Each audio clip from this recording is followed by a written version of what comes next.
분위기를 좀 바꿔보도록 하겠습니다. 윤석열 까야죠. 분위기를 좀 바꾸는 차원에서 댓글을 좀 읽어드리면 케이트 리인님께서 요즘 시사평론에서 박영식이 최고구만 이라고 남겨주셨습니다. 저희 가족 아닙니다. 케이트 리 이씨인데 가족은 아니라고 말씀하셨고 아니, 무슨 처가 말씀을- 출했죠 소감을 좀 말씀해 주셔야죠. 아니 무슨 케이트 리님. 소감이 부끄럽게 아닙니다. 아니고요. 네. 아유 참 송구합니다. 네, 굉장히 부끄러워하시는데 그럴 점수밖에 안 보입니다 지금 화면에. 연배는 아닌데 뭐 당당하게 받아도 될 것 네, 같은데. 아니. 나는 칭찬하면 되게 아니에요. 기분 좋아서 막 전 이러던. 다른 데 가면 욕도 많이 먹어요. 그래요? 토마토에서 사랑받는 겁니다. 그렇습니까? 네. 토마토만 나오세요 그러면. 그러시. 네, 윤석열 욕을 본격적으로 해보도록 하겠습니다. 지난 3월 탈옥한 그날, 네, 그 바로 전날이었어요. 정말 이례적이었잖아요. 날을 시간으로 계산을 해서 탈옥한 그날, 윤석열이 변호인들하고 1박 2일을 보냈대요. 깜방에서. 깜방이 아니었어요. 접견실이었어요. 접견실, 그러니까 예, 구치소의 구치소였어요. 접견실에서. 이거 정확하게 얘기하면 변호사님 접견실은 아니었잖아요. 또. 접견실도 아니고 조사실? 접견으로 쓰이는 공간. 접견으로 윤석열에게만 접견으로 특혜받았던 공간. 뭐 공무조사실 이렇게 네. 불러야 될까요? 뭐 어쨌든. 네. 그러니까 뭐 풀려날 거라고 예상을 한 듯한 그 모습인 거죠, 그렇죠? 사실 그게 굉장히 심각한 거예요. 단순한 특혜가 아니라, 그러니까 아시겠지만 이제 구치소가 있고 구치소에 본인이 정해진 방이 있고, 그런데 갑자기 낮에 지기현이 오후에 황당한 결정을 내려가지고 구속을 취소해 버렸단 말이에요. 근데 그때 변호인들하고 모여 있었습니다. 근데 그 접견 장소가 이제는 다 알려졌지만 일반적으로 변호인과 피고인 피의자들이 만나는 공간이 아닌 별도의 공간을 서울구치소 측에서 특혜로 베풀어서 굉장히 넓고 그다음에 독립되어 있는 그런 공간이었고, 뭐 냉방 난방도 잘 되는 그런 곳이었는데, 문제는 거기에서 그 소식을 접하고 나서 이자가 자기 방으로 아예 안 돌아갔다라는 거예요. 왜 이게 뭐가 문제냐면 검찰총장이었던 사람입니다. 어쨌든. 네. 그래서 이거에 대해서 검찰에서 항고를 하게 되면 결정이 미뤄질 수밖에 없다. 일주일 내지 일주일 이상 결정이 미뤄질 수밖에 없기 때문에 당장 내가 그 다음날 나갈지 안 나갈지를 아직은 정해지지 않았다라고 보는 게 맞는 거예요. 그런데 이자는 방으로 안 들어갔어요. 거기서 계속 변호인들하고 같이 새벽 5시까지 있었어요. 그 얘기는 그러면 심무정이 이 항고 안 할 걸 알고 있었던 거 아니야? 아예 그냥 그 다음날 아침에 나올 생각을 그때부터 하고 있었던 거 아니야? 라고 의심할 수밖에 없는 거예요. 그게 문제인 거예요. 그러니까. 그게 가능한 일일까? 그게 아니 이게 어떻게 지금 가능한 알려진 거에 따르면 강희구 부속실장이 핸드폰까지 가지고 들어갔다는 네. 얘기도 있었잖아요. 그러면 요 1박 2일 사이에 심우정하고도 통화하고 조희대하고도 통화하고 뭐 이런 거 아니야? 이렇게 얘기할 수도 뭐 있잖아요. 충분히 가능한 거라고 보고요. 일단 타임라인상 보면은 그때 일단 구속 취소 인용 결정이 내려졌던 그 당일에 접견을 이제 시작을 해서 그 다음 날인 새벽 5시까지 윤석열이 변호인을 접견했다라는 거 아니겠습니까? 근데 구속 취소 인용이 있었고 그 이후 다음 날에 결국 즉시 항고 포기가 이루어져서 윤석열이 풀려나게 되는 것인데, 아마도 그 오후쯤에 구속 취소가 되고 그 이후에 변호사 몇 명이 더 들어갔다라는 거예요. 그러니까 이거를 이제 우리가 퍼즐을 얼추 맞춰보면 아까 앵커께서 말씀하신 강의구 부속실장이 윤석열과 누군가를 이 자신의 휴대폰으로 소통하게끔 일단 길을 좀 터주고, 윤석열은 만약에 지귀현이 구속 취소를 하게 된다라고 하면 알아서 우리 우정이가 즉시 항고 포기할 테니까 기왕에 나 나갈 거 조금 시간 오버되더라도 뭐 여기 더 있지 뭐 이렇게 들어가면 불편하니까 넓은 공간에 편안하게 더 있지 뭐라는 생각을 할 수 있을 거라고 보고요. 여기에 더해서 불편한 상상을 하시는 분들도 좀 덜어 있어요. 그러니까 구속 취소 결정이 내려지고 나서 그 이후에 이제 변호사들이 추가로 들어갔다고 한다면, 혹여나 예전에 우리 연어 술 파티 이런 거 기억하실 테니까 일반 변호사들은 휴대전화를 안 들고 들어갔을까? 예. 그 첫 번째고, 두 번째로는 휴대폰만 들고 들어갔을까? 설마. 뭐 서울구치소 내부의 축하 파티, 이제 그 풀려나는 것을 석방에 대한 축하 파티를 한 것은 아니었을까? 여기까지도 우리가 조사를 해봐야 되는 것 같아서 법무부의 감찰이 어디까지 이루어질지 모르겠지만 이 법무부 내부에서 벌어졌던 아주 요상한 일이 또 있었잖아요. 지금 우리가 파악하고 있는 건 새벽 5시까지 윤석열이 있었다라는 건데, 예. 변호인 접견을 수기로 기록한 건 5시까지 같아요. 근데 아마 전자로 기록한 건 11시 11시 55분까지라고 예. 해서 이걸 은폐하고 축소하려고 했다라는 거 아니겠습니까? 그러면은 실제 이게 구치소 내부에서 왜 그렇게밖에 할 수 없었는지에 대한 그 대목도 우리가 따져봐야죠. 실제로 실무를 했던 교도관들은 왜 이거를 은폐하고 축소하려고 했을까? 본인이 스스로 했을까? 누구 지시로 했을까? 이것도 다 알아봐야 되잖아요. 그러면 그 은폐하고 축소하려고 하는 그 어간에는 혹시 실제로 이거라도 했을까? 뭐 알아봐야죠. 아 그거는 일단 저기 그 교도관들이 은폐하려고 했던 건 아니고요. 네.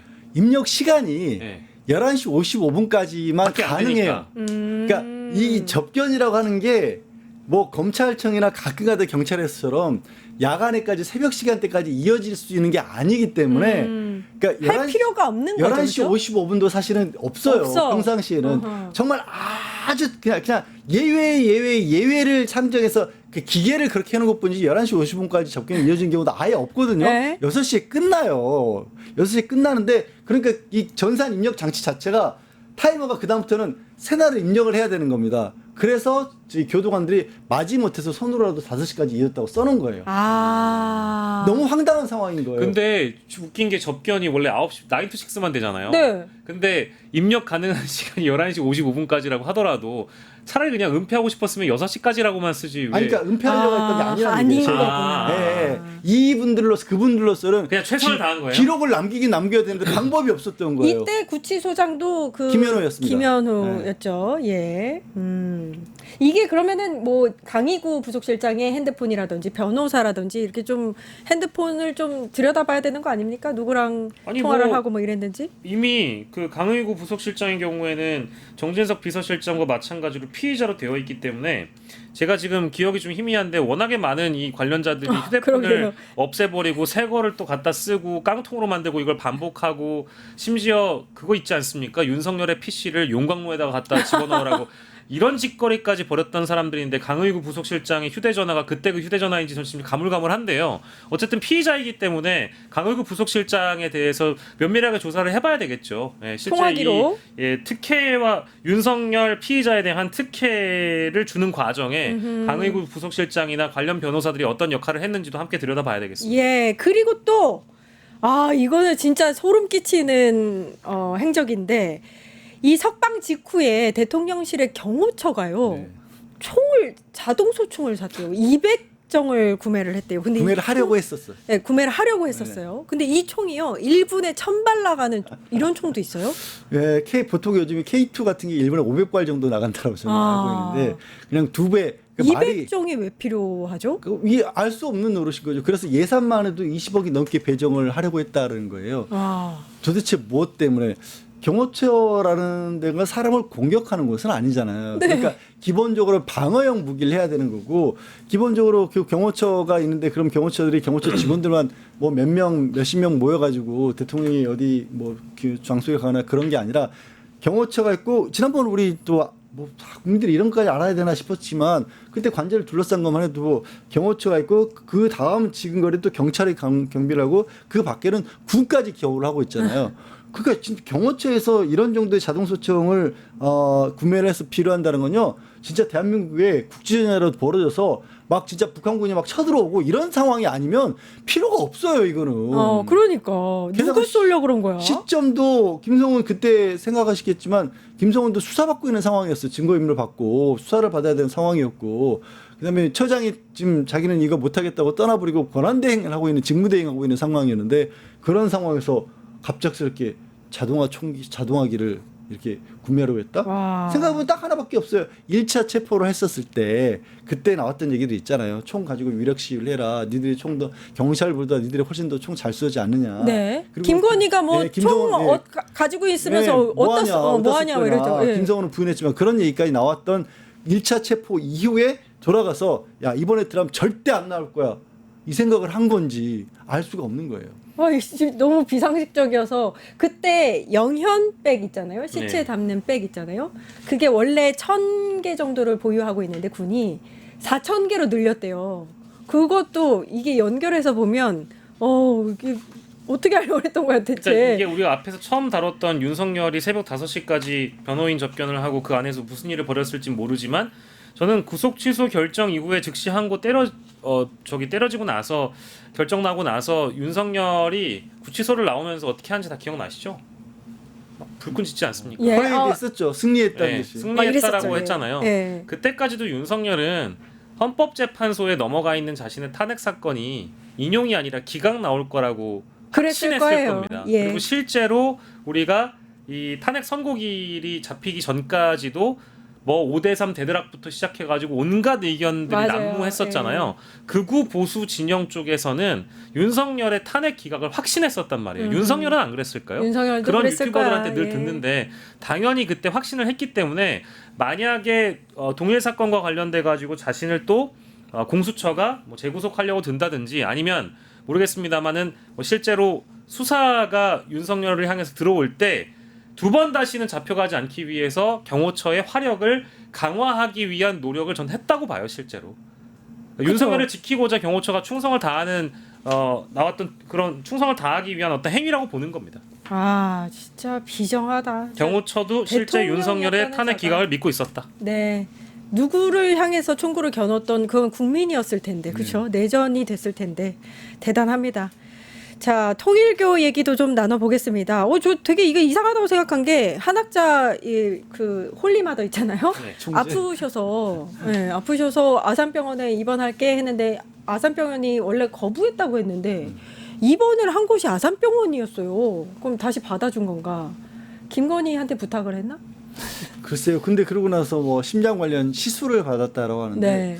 시술하고 또 이틀 만에 퇴원을 했어요. 그러니까 어떻게든지 아산병원에 들어가려고 해서 뭔가를 만들어내서 들어갔는데 아산병원에서 들어간 뒤에 시간 오래 끌는 건 할 게 없습니다라고 해서 그나마 이틀 정도 버텨본 게 아닌가. 예. 그리고 오늘 퇴원했습니다. 오늘. 사실상 뭐 쫓겨나다시피 나온 게 아닌가. 아, 그래요? 라는 그런 생각. 원래 아산병원에서 거절했었다고 사실은 들었거든요. 그렇죠, 그렇죠. 그 어떤 고령에 따른 어떤 질환들 외에 특별하게 입원할 만한 사유가 없었다라고 발표가 났어서 그래서 통일교 운영하는 병원에 들어간다고 했는데 갑작스럽게 거기 들어가서 심장 수술한 근데 수술이 아니라 시술이라는 거예요.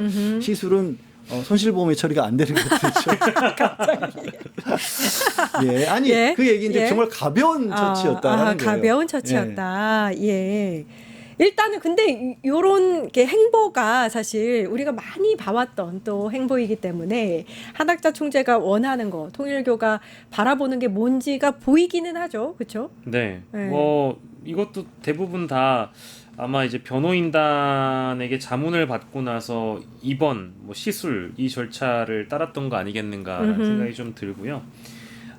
이 변호인단들이 대부분 저희가 어제도 이 자리에서 좀 비판을 하긴 했었습니다만은 오강수 변호사라든지 그리고 김오수 변호사라든지 이런 사람들이 대부분 다 한학자 총재의 구속의 위기를 막기 위해서 자문 내지는 어떤 전략을 조언했다라고 봐야 되겠죠. 그래서 지금도 들어보면은 뭐 불출석 사유서를 제출하고 최대한 이 특검의 조사를 미루려고 하고 있는 거잖아요. 이런 과정에 제가 오늘 좀 눈에 띄었던 그 보도는 예. 과거에 미국의 장관쯤이나 했던 폼페이오라는 사람이 이 대한민국에서 벌어지고 있는 종교 탄압에 대해서 통일교 탄압에 대해서 우려의 목소리를 냈다는 거 아닙니까? 그뿐만 아니라 과거의 공화당 의원이었던 굉장히 고령의 공화당 의원이 또 관련돼서 워싱턴 타임즈 워싱턴 타임즈에 또 기고를 했다라는 거예요. 예. 그런 걸 보면 이 해외에 있는 미국의 인사를 통해서 국내에 또 압박을 여론의 압박을 또 가하기 위해서 이런 전략들이 지금 펼쳐지고 있는 것 같아요. 저는 폼페이오 전 장관이라든지 그 공화당 의원이라든지 이런 활동이 국내에서 한학자의 불출석이나 조사를 지연시키는 작업과 다 맞물려 있다라고 보거든요. 그러니까 이게 다 지금 변호인단의 어떤 법률 조언이나 자문에 따라서 이루어지는 일과 무관치 않다라고 저는 생각을 해서 물론 저는 특검 쪽이 강하게 드라이브를 걸어서 한학자 총재에 대한 소환 조사해야 된다고 봅니다. 근데 다만 그것을 계속 지연시키는 이유는 이런 방식의 여론전을 통해서라도 어떻게든 국내를 한번 흔들어보고 또 하나 있죠. 김건희 특검 앞에서 1인 시위를 하는 걸 넘어서 계속해서 뭐 수백 명의 신자들을 동원해서 한학자 총재에 대한 조사를 막으려고 하는 시도가 펼쳐지고 있다. 이런 걸 우리가 주시해야 된다고 봅니다. 예, 혹시 오해하실까봐 말씀드리는데 워싱턴 타임즈는 미국의 무슨 언론사는 아니고요. 통일교가 소유하고 네. 있는 보수 언론 단체입니다. 그래도 미국에 있긴 네, 합니다. 어쨌든. 네, 워싱턴 포스트는 아니고 네, 타임스입니다. 타임즈. 포스트를 네. 떠올리게끔 헷갈리- 만드는 거죠. 일부러 네, 그렇게 만드는 별걸 것 다 같아요. 해요, 통일교가. 근데 지금 얘기하신 것처럼 이제 그 통일교가 통해서 워싱턴 타임즈나 이런 데 기고하게 하고 옛 뭐 공화당 정치인이나 아니면 거기 그쪽에 이제 마가를 지지하고 있는 이른바 복음주의라고 하는 교회 집단 세력들이 트럼프와는 또 가깝거든요. 그런데 문제는 우리나라에도 그들과 굉장히 가까운 사람들이 있습니다. 교계에도 대한민국 원로로도 그런 분들이 차지하고 있고 그러니까 이거는 이제 통일교 입장에서는 동원할 수 있는 모든 수단을 다 동원해서 압력을 행사하는 거예요. 그러니까 바깥에서는 지금 저는 이 부분 굉장히 기분이 나쁜데 여전히 대한민국에 미국에서 무슨 압력이 오면 거기를 받아들여야 되는 건가라는 근본적인 어떤 생각을 할 수밖에 없게 만드는 그런 짓을 했다라고 보고요. 내부에 이제 지금 얘기했다 어떤 뭐 김호수라든가 아니면 오광수라든가 아니면 수원지검장했던 강찬호라든가 이런 검사장급들 고위직을 지금 명의입을 한 것도 사실 그래요. 그분들이 무슨 전략을 잘 말해서가 아니에요. 이거는 그냥 5년차 변호사들도 할 수 있는 얘기들이에요. 이것도 마찬가지예요. 특검에 들어가 있는 상당수의 검찰의 후배들한테 압력을 행사하기 위한 방법인데 이게 많은 분들이 그래요. 돈을 얼마 줄지 모르겠지만 뭐 그런 그 검사장식이나 되고 검찰총장까지 하고 그다음에 이 정부 들어서 민정수석 5일이지만 했던 사람이 뭐 이런 거에 이름으로 올려라고 생각할 수 있는데 여기에 지금 검찰 조직이라고 하는 데서 세상을 바라보는 눈이 저는 들어가 있다고 보는 거예요. 그분들은요 대한민국 정치에 있어서 국민들이 일반적으로 보는 것은 세상을 보는 게 아니에요. 예. 그냥 지금 이 상황조차도 내란을 둘러싸고 있을 뿐이지 그냥 뭐 정치권에서 흔히 벌어지는 해프닝 정도로 바라보고 있는 거예요. 그러니까 이런 큰 사건 터지면 당연히 후배들이 수사하고 선배들이 그걸 맡고 거기서 선배들이 돈 챙기고 그렇게 챙긴 돈으로 나중에 후배들 수사주고 이런 구조가 만들어져 있는 거예요. 거기서. 그러다 보니까 아니 원래 우리는 이렇게 정치인들 내지는 뭐 이렇게 좀 정치하고 관련된 국제한 사건이 있으면 우리가 막는데 왜 여기 와가지고 기자들이 나한테 이건 맡았냐고 하는 거지? 그래 처음에 나왔던 게 그 지금 뭐 오광수 그 변호인 같은 그렇죠. 경우에도 예. 민정수석까지 지냈던 부분도 기자들이 물어보니까 그 다른 변호인들도 많은데 원오브댐이다. 예. 원오브댐이야. 이게 좀 거칠게 표현하자면 뭐 70, 80년대 조직폭력배 이런 영화를 보면 큰 유흥업소 있으면 그 유흥업소 그 경비 보고 있는 애들이 뭐 이렇게 뭐 그런 거 있잖아요. 뭐 다른 조직폭력배들이 오면 지들끼리 이렇게 합의 봐가지고 대신 이제 업주한테 가서 내가 애들 막아줬으니까 너는 보호세 내. 이런 꼴이에요. 대한민국 검찰이. 그걸 기대를 한 거예요. 진짜 특검이 여기에 흔들려서는 안 안 될 되죠. 것 같습니다. 아무튼 뭐 친분 있는 뭐 변호사랑 만났다 뭐 이런 얘기도 있는데 흔들리지 마시고 제대로 조사하셨으면 좋겠습니다. 근데 최소한 거짓말은 안 했으면 좋겠어요. 그러니까 예. 이제 김건희 특검, 뭐 내란 특검, 최혜병 특검 모두 다 국민들이 응원하고 있는 특검이고 흔들리지 않았으면 좋겠는데 처음에 이제 김건희 특검 쪽에서 설명했던 그러니까 이제 왜 전관 변호사를 만났냐 아니냐에 대한 부분에 대해서 마치 안 만났다는 식으로 부인하더니만 이제 결국 KBS 보도로 다 드러났잖아요. 예. 이런 대목들에 대해서 결국에는 뭐 안부 인사만 했다 뭐 이런 식인데 국민들이 그런 거에 고개를 또 절레절레 하실 겁니다. 일단 믿고 갑니다. 예. 아까 댓글에서 제가 황현실 앵커가 배구 선수 김연경을 닮았다. 뭐 이렇게 말씀해 주셨는데 와. 네, 감사합니다. 그러니까 이미지가 약간 날카로운 공격수 같은 이미지가 있으십니다. 예. 스파이크 날릴 것 같습니다. 공격수 1타 정치 여기까지 하겠습니다. 박영식 시사 에디터 양지열 변호사님 고생해 주셨습니다. 감사합니다. 고맙습니다. 네, 내일 4시 50분에 다시 찾아뵙겠습니다. 함께 해주신 여러분 감사합니다.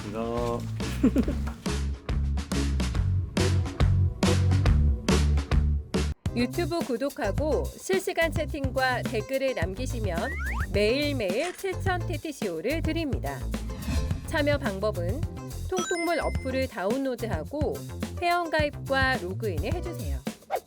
마이페이지에서 나의 회원 고유 번호를 복사해주세요. 유튜브 구독 후 실시간 채팅이나 댓글창에 고유 번호를 한 번만 입력하면 준비 끝! 지금 유튜브 채팅과 댓글 쓰기 참여하고 7,000TTCO 받아가세요.